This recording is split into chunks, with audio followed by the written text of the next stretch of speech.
It was really more like 2 seconds, but okay. So I need to sit. I can't really stand that long right now because my toe is still healing. I had to have toe surgery. So my toe wouldn't bend anymore. It's an old injury from high school that just got worse and worse from dancing and high heel shoes. Probably the high heel shoes more so. But okay, breathing. This is my Shaolin notebook. I'm gonna go through this pretty quickly. It's 6 months and I don't know, I'm about halfway in this. Anyways, this is what I've been sort of writing my thoughts down from the worksheets. Okay, so the breathing. Okay. Part of, wait, where do I want to start? So the breathing is extremely, extremely, extremely important, of course. Without oxygen, nothing else matters, and you can die really, really quickly without oxygen. It's going to take a while to die without water, a little bit longer without water, and it's going to take even longer without food. Oxygen is the number one necessity, and without oxygen, nothing else matters. And that is actually true for your system too. As a biologist, I started recently looking into some stuff because I just felt like something's still not right. And I noticed my breathing a few years ago, really bad breathing. And I started looking into some science and realizing that I have a high-paced breath that is very shallow from up here.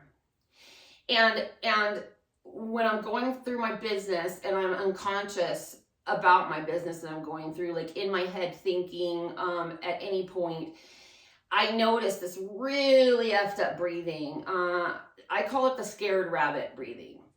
I breathe like a scared rabbit.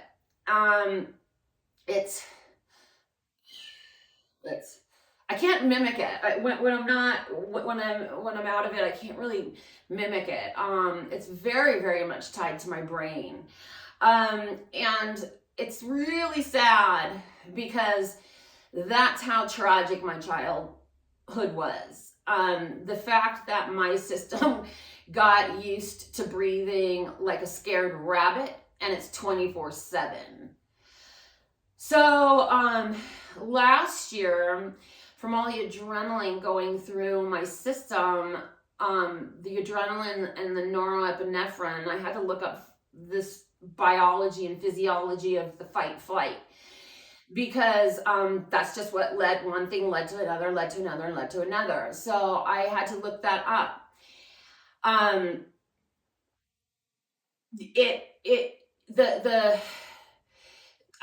I wasn't seeing it exactly as I see it now, which is more clear, but the breathing and the fight flight are part of the same mechanism. I could tell that. And when I was looking into what chemicals are driven out of your cells into your body system with fight flight, it was the main culprits are adrenaline and norepinephrine. And once those are triggered, it triggers a whole cascade of other endocrine system chemicals. Testosterone is one of them, and I can't remember all of them off the top of my head. So those are all designed to put your body into survival mode. And so what happens when your body is in fight flight is everything is going to your chest and your heart and the top part of your lungs, and nothing is getting to the bottom organs.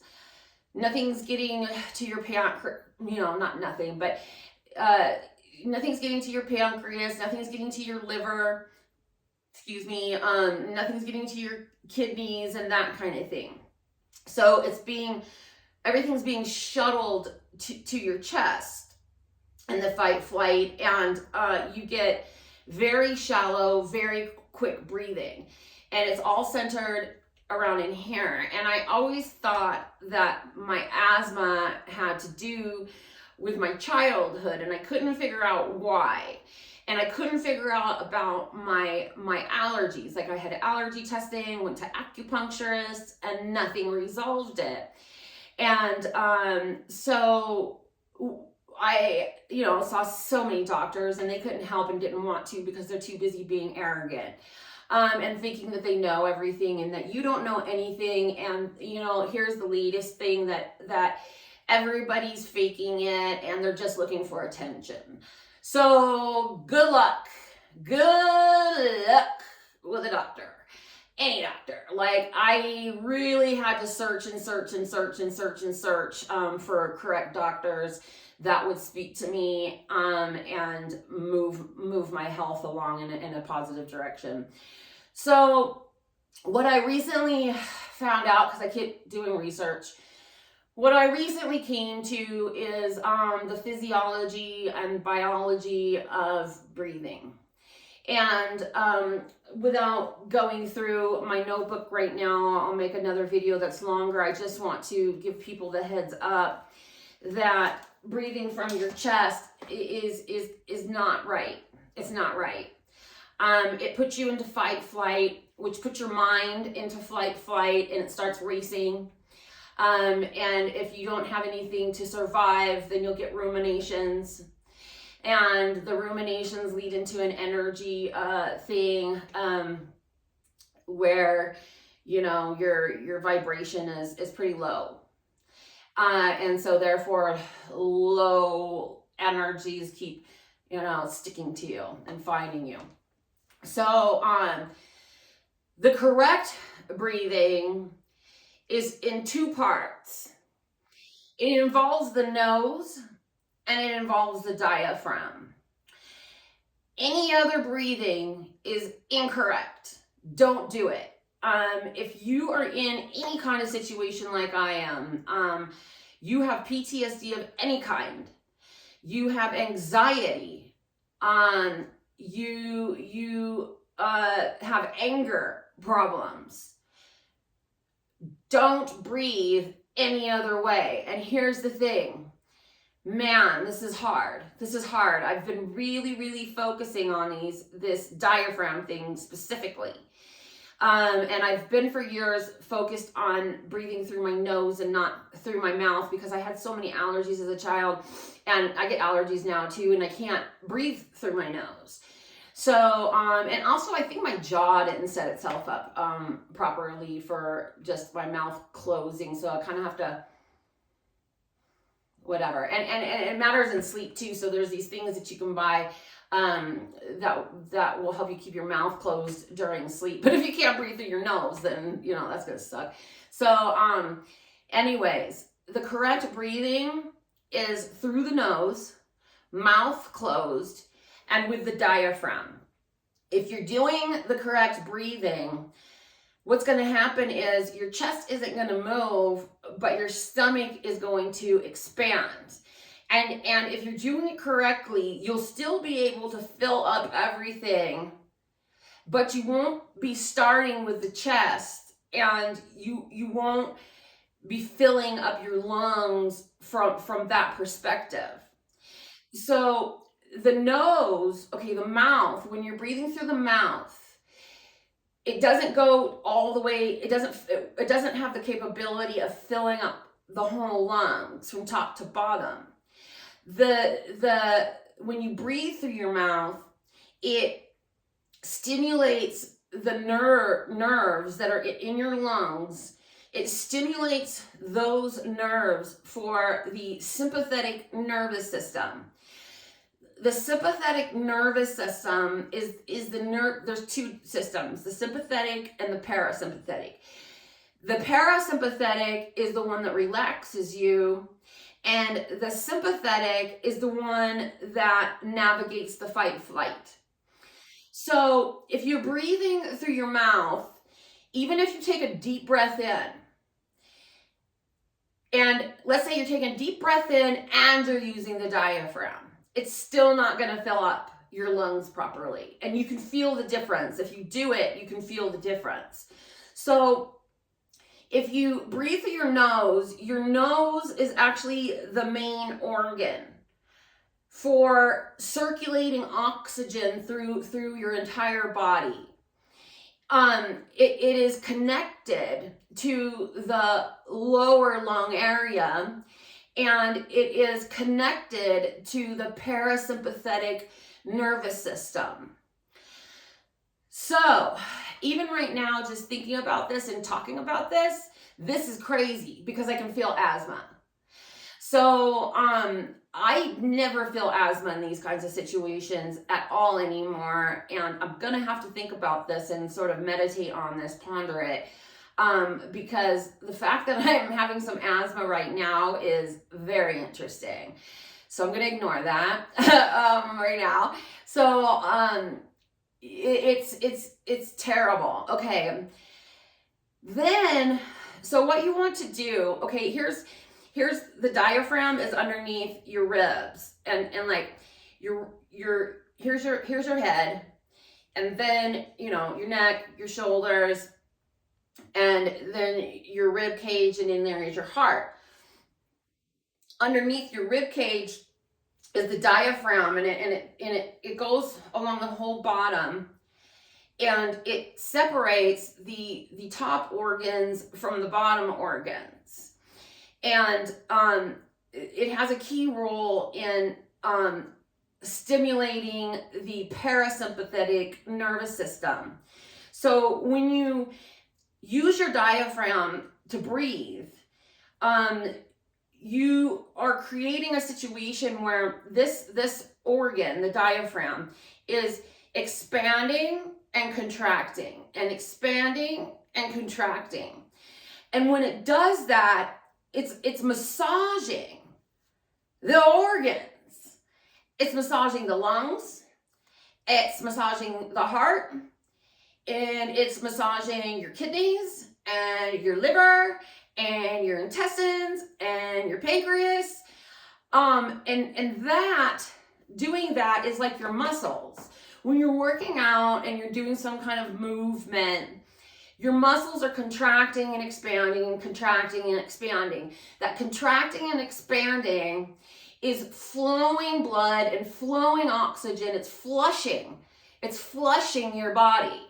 And you sweat out toxins. So that's why you got to drink a lot of water so you can keep your body toxin free. If your pee is yellow, you're not drinking enough water, or if you can smell it, you're not drinking enough water. It should be clear and without smell if you're drinking enough water.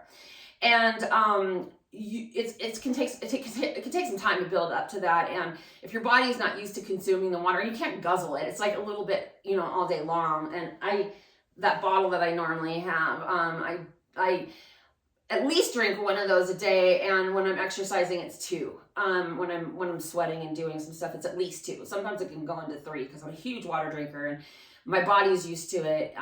And it needs it and it craves it and it makes me now. So you can be peeing a lot. So you don't want to guzzle it because that's going to make it worse. But your body needs to get used to taking it in. So it's going to take just a little bit of time to not be peeing so much. But you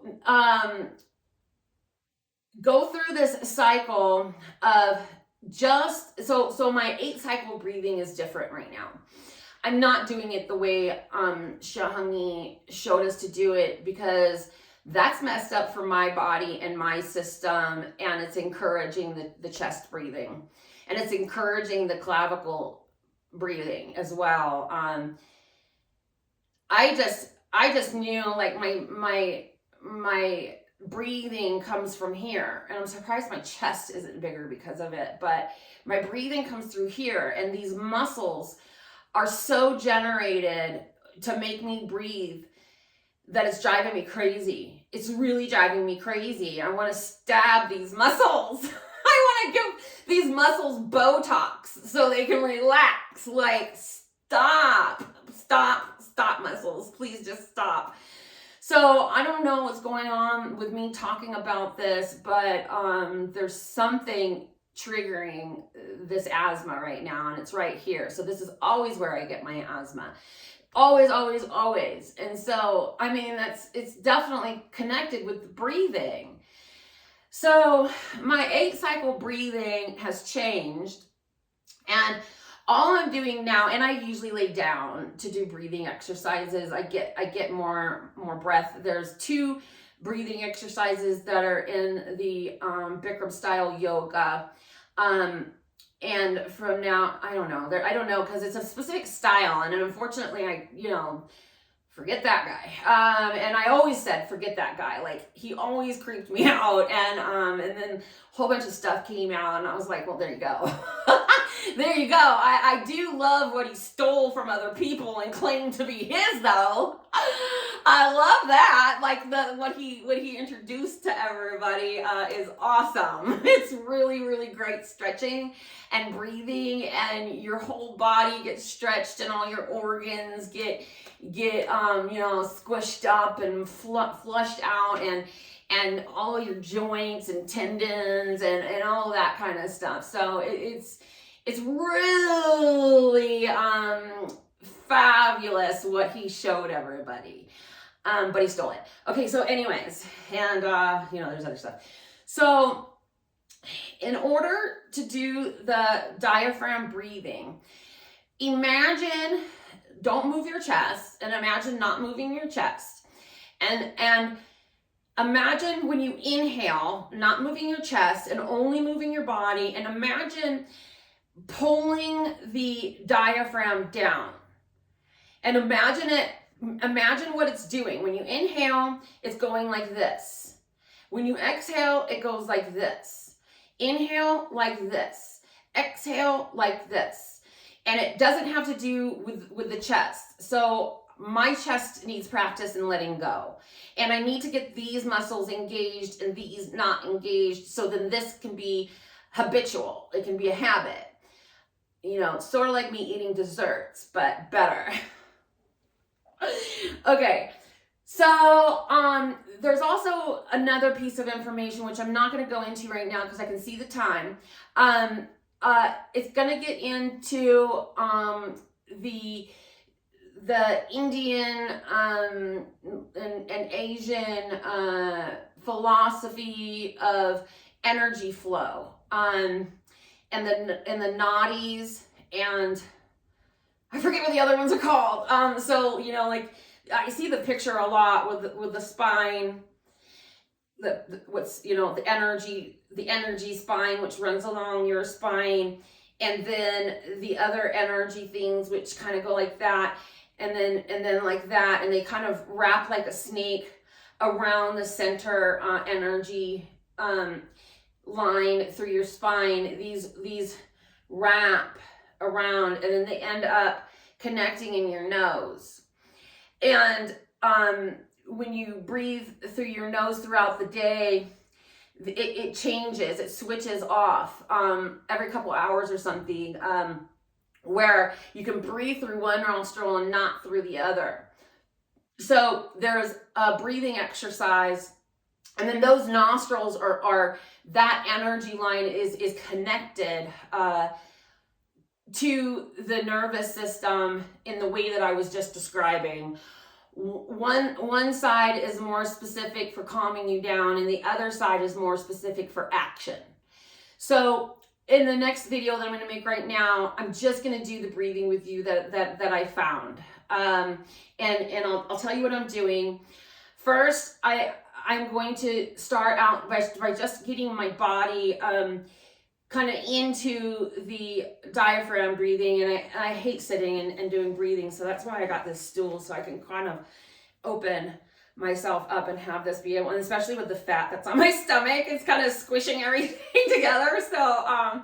So when I do this, I'm just gonna be like this, because normally I would lay down and do it, but I don't know, it's too cold down there, I guess. I don't know, I'm just gonna do it sitting up. I feel like it's easier for you all to see or whatever. So I'm going to start doing that, and then I'm going to go into this breathing that he showed it, at least once I've seen him. I think a couple of times I've seen him, Shahani, show that this is an exercise that people do, and maybe since maybe the people that are on my thing from my Facebook from the Middle East, they'll know for sure, and all the Asian cultures will know for sure. It's the other people that, especially Americans, that will not probably have seen this, but it's something where you go from nostril to nostril, and about ready to sneeze.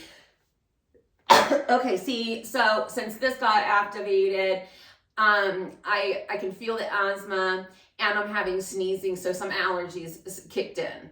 Whoa, see, it all just happened while I was on here telling you all. It's bad. It's really bad. And once I realized this, I started crying, and I'm not done crying about it.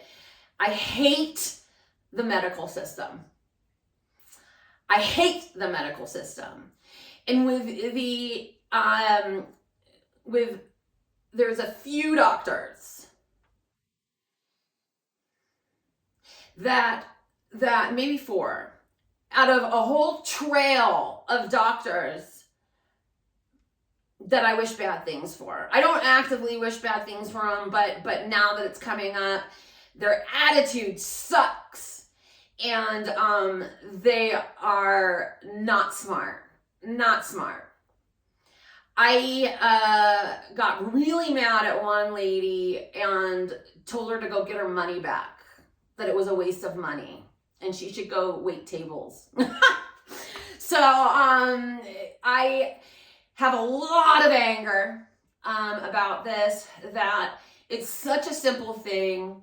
It's dead on, and I could have been well a long time ago by just focusing on this. In order to deal with any PTSD thing, you have to fix your nervous system, and you have to fix the dysregulation. In order to fix the dysregulation, you have to fix your nervous system. This is the way to start. Oh my God. Okay, so now I am just going to put the thing on and just do the breathing with you. I'll put some nice music on. It's like Viking music or something. And it has rhythm to it. And I can't play this really calm music in the morning at all, like, because it'll just make me go, and then I won't do anything at all. So I had to get a little bit of uplifting music that I think everybody will like. Music is difficult. It's very difficult. You can't just put any music on anywhere. Like, it can be really bad for people's nervous systems. So I was kind of going back and forth on that, but I think I'll do some music. So if anybody gets triggered or doesn't like the music, then go ahead and say it. It'll be information to me. But the way I do everything is consider the source. So if I don't already know you, and you put something, then the first thing I'm going to do is go to your page and look at the source to see if it's a legitimate comment from a legitimate person, or somebody who's just messing around and they're just causing problems or whatever, So okay, now it's going to be breathing, and there's going to be 3 steps to my breathing. I have no idea how long this is going to take. I'm hoping not that long. So but here it is. Okay, a couple more seconds. Go to the next video.